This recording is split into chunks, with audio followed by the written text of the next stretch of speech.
Good morning. We're standing here on Barnmead, just to the north of Haywards Heath railway station, and literally within 300-400 yards of Haywards Primary School. And I'm about to show you around number 96, which is this extended, I mean, it's 3 bedrooms upstairs, but they've got an optional 4th bedroom downstairs, terraced house. Bit of a story behind it. The family bought this brand new. They reserved it in 1966 and they moved in 1967. So the whole family has grown up around here, went to the local schools as most people do. It's been really well looked after. It's had an extension to the rear to give it an extra big ground floor living area. But it's got a lot of potential to extend further and is now at that age where it generally wants that bit of modernisation. If you're coming to have a look, go and have a walk around the streets. I'm trying to encourage people when I do these videos to just go and have a walk around your neighbourhood, have a look at what people have done, some of the changes they've made. This one's got the driveway, it's got a front garden, so if you wanted to sacrifice that for extra parking, you certainly could. Geographically, we're according to Google Maps, it's a 0.6 mile walk down to the railway station. If you literally just go around the corner, in between a couple of the houses, there's a footpath which cuts through to Pendham Road, which of the houses are over the back of us here, and that's where Haywards Primary School is. So great location. Children from this side of town go to Warden Park Secondary Academy over in Cookfield, and you've got the Sixth Form College and the Leisure Centre within a short stroll from where we are. So dream family location. The garage, standard garage, it's full of junk as all garages are, but a bit of potential there to extend. Again, if you have a look around the streets, you'll see some houses, I'm trying to think any of the ones immediately around us, some of them actually, next door has, there you go, I've converted the garage into another room. So, here we go. Downstairs, now this one's got a downstairs loo. The garage has actually been pushed forward a few feet, and they've obviously pinched a bit of the garage to make a downstairs loo. An original 1960s suite. So we're getting that stage where people are actually saying, wow, it's got the original 60s, original 70s kitchen and bathrooms. You know, don't rip them out because these are becoming fashionable. Hard to believe it, but we are getting there. The kitchen, obviously this has been refitted since it was new, guessing sometime in the 1980s, and big picture window overlooking the front. Now, originally in these houses, they had a warm air central heating system. So you had a warm air, you'll see the little vents here and there in the building. That's where that used to blow warm air around. This one has now got gas heating to radiators, I believe. And then this is where it gets interesting. So originally in this house, this was one big lounge diner, side to side. So you can see where that beam is there. That would have been a big patio or sliding doors out to the garden. So they've divided this room to give that sort of extra ground floor room, be it a bedroom, be it a study.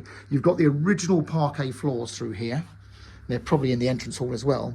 And then in the sort of late 1970s, they extended the house to the rear. So again, they continued. They had the parquet flooring down as well.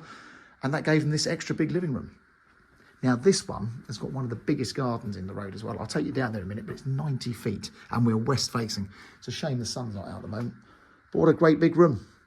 And look at that, classic big serving hatch, as was big in the 60s and the 70s and even the 80s. Even got the original mottled glass there. So that's the ground floor, so bigger than normal, bigger than a standard house. And obviously you've got that garage if you wanted to convert that into another room.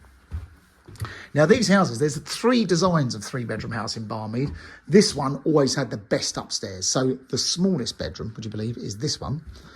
I think you'd have to look at the floor plan, but from memory, they're 8'10" by 8. So that is a double bedroom by today's standards.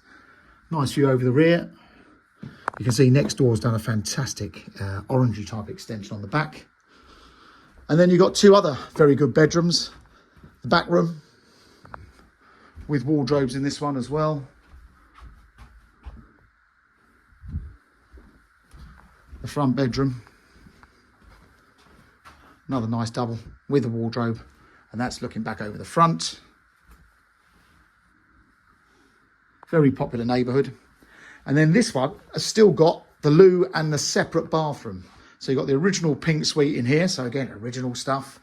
They're even the original taps. So, I mean, try and keep these. Look at that. Look at that soap dish. That is a classic piece of 60s and 70s architecture. They've got a shower over the bath here.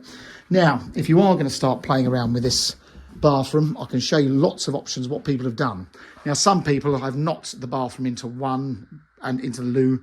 to make one massive bathroom. But I've even seen some people have a door into the bathroom like this, then they block this up from this doorway across the landing, so that you can actually get a bath and a shower, which is this cupboard and this landing area. So you can make an enormous bathroom if you wanted to.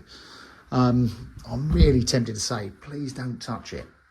I've done this job over 40, or nearly 40 years now, and it's, when I first started selling houses, the 1970s houses with the old tiled fireplaces and the Bakelite handles, Bakelite light switches and coloured bathrooms, everyone hated them.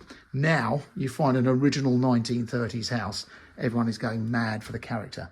And we are going to get there with the 60s and the 70s houses. Hard to believe it, but that's what's happened, and it's going to happen again. So let's take you outside, show you the garden. Fabulous bit of space here.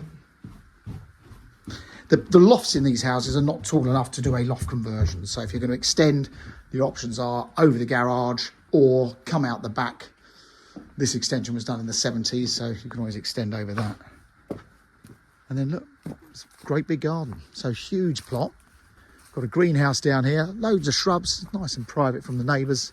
It comes all the way down and it actually goes into this tree. This big, looks like a big holly tree or a bay tree, is in your garden, and there's another little shed down this end. So there you go. That is number 96 Barnmead. It's for sale through Mansell McTaggart. There is no chain, so if you wanted to move fast, we can certainly sell it fast. Any questions you got, give us a call or pop in and see us. We're actually open on Sundays. Come and have a chat with us and ask us any questions about any of our properties. Thanks very much for watching.